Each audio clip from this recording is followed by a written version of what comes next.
We're going to make a creamy cucumber salad.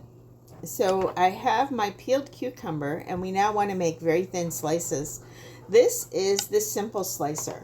The simple slicer has 3 main parts. This is your food holder so that you don't, your fingers don't come into contact with the blade. This will slide across the blade, again protecting your fingers with the curved edges. And then we have our blade. There are 3 different settings. Number 1, you can see that it gives you, whoops. Oh, I had it locked. That it gives you a slight raised blade, and then 2, it's a little more. See that slight movement, and then 3 is super thick. 3 would be great for, say, tomatoes for a hamburger, if you like nice thick tomatoes. 2 would be kind of a medium if you're making maybe scalloped potatoes, or if you like your scalloped potatoes very thin, I would use the number 1. We're going to use number 1 because we want these cucumber slices to be very thin. So I'm leaving on 1, and then we put our guard into place, and it just catches on the side. And then our cucumber, I actually want to cut it in half, make it a little easier to work with. And then the food holder has prongs in it that are going to hold this. Now I could use my fingers and then just pay close attention, but let's not do that. So we just start sliding it, and I'm going to spin this around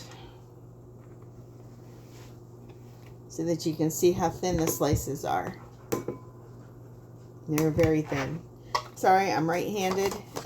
I don't want to flip this around and take a chance. So I'll just show you really quick.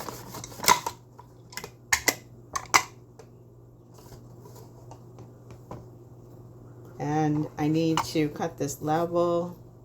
I guess I have a little bit of an angle here. There we go.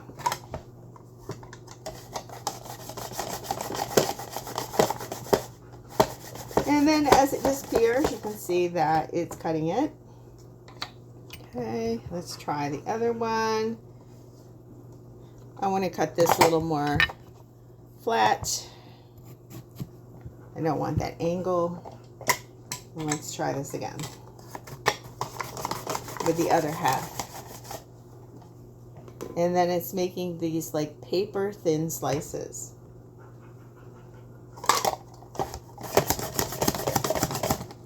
Now this cucumber salad, I am not going to add a red onion. It's for my husband, he didn't want onion in it. But I would add a red onion if I was taking this somewhere and nobody had a adverse reaction to onions. My cucumber fell over, but that's okay, they're paper thin. And see, that's where things don't come out perfectly when you're doing these. But I'm going to finish up this end. See if we can get a few more like that. The ones that look like coins, not the side of the, there we go. Okay. This works great. It just about everything we have. I make it look difficult. But this worked really great. So now I'm going to lock the blade in place so that, and put the guard back in place so that I can wash it up and I don't make a mistake of getting my hands caught in there. So I'm going to transfer my cucumber, and see how thin they are? They look great. Like very nice and thin. That's how you want those. And the recipe I'm going to use, I can post it when I post this, is pretty simple. it's going to be a 1/4 cup of mayo.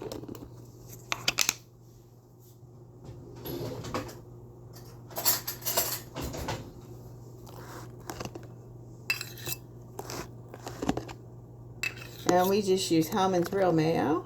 Is there any other kind? Not at my house. You could also use Greek yogurt if you want to lighten this up a little bit. This is not quite a 1/4 cup. It's actually kind of light, but that's fine. Okay, just want to use that. Let me grab a skinny scraper, and this is for the sour cream. I'm actually going to use twice as much sour cream, so 1/2 cup. I'm just going to fill my 1/4 cup twice.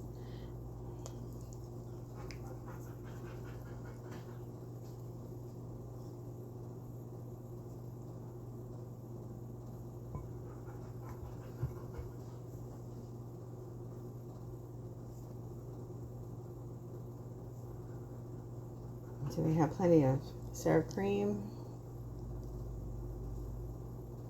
So 1/2 cup of sour cream, just under a 1/4 cup of mayo. And then we have fresh parsley. So I went ahead and cut and washed some fresh parsley. Mix that in here. And I have all-purpose dill seasoning. If you're using fresh, use quite a bit more. I'm only going to use a teaspoon of the dried. Our all-purpose dill is very delicious. I mix it with dips, tuna salad, macaroni salad. It gets into a lot of things. When we have tuna melts, that's a popular thing at my house, tuna melts. A little dill ends up in there.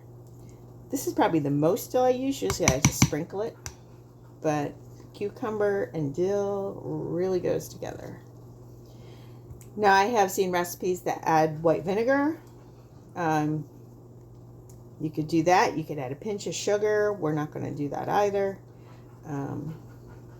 So actually, this should be pretty good. I'm going to use, if you don't mind, just dip. Oh, that's very good.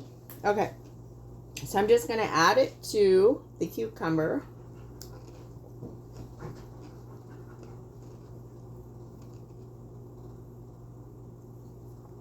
And everything's better after it sits for a little bit. In the fridge, of course. Gotta move all my gadgets out of the way. All right. And then I'm just going to coat our cucumbers right in my ceramic bowl. Now the ceramic bowl and the recipe are not Pampered Chef. I use some Pampered Chef tools in the kitchen. And so I like to show you that any recipe can work with Pampered Chef tools. The idea is that they make your life a little easier. And they do. I just love this skinny scraper. It gets right around the inside of the bowl. Now I'm not going to transfer it to another bowl. It's okay if things look a little messy. Not trying to impress anybody. Alright, so it's not too, of course, you know, the fridge always makes things dry a little bit. It's not too loose. We don't like things too soupy and saucy. We don't want things dry either. You know, you got to get that happy medium. I'm just going to do the magic of TV, clean up my bowl real quick around the edge. I see that all the time. And I'm just going to put some saran wrap on this and put it in the fridge. And then my husband can enjoy it when he wants to. But it looks pretty good, and the sauce was very easy to make, the creamy sauce. And if you're interested in any of the Pampered Chef products, the all-purpose dill seasoning, the skinny scraper, and I use the pivoting peeler, and I also used a paring knife, the Forge Cutlery paring knife.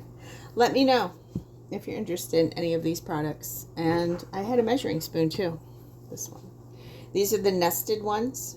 This is 1 teaspoon. There's a tablespoon all the way down to a quarter or an 1/8 teaspoon. All right, thank you for watching.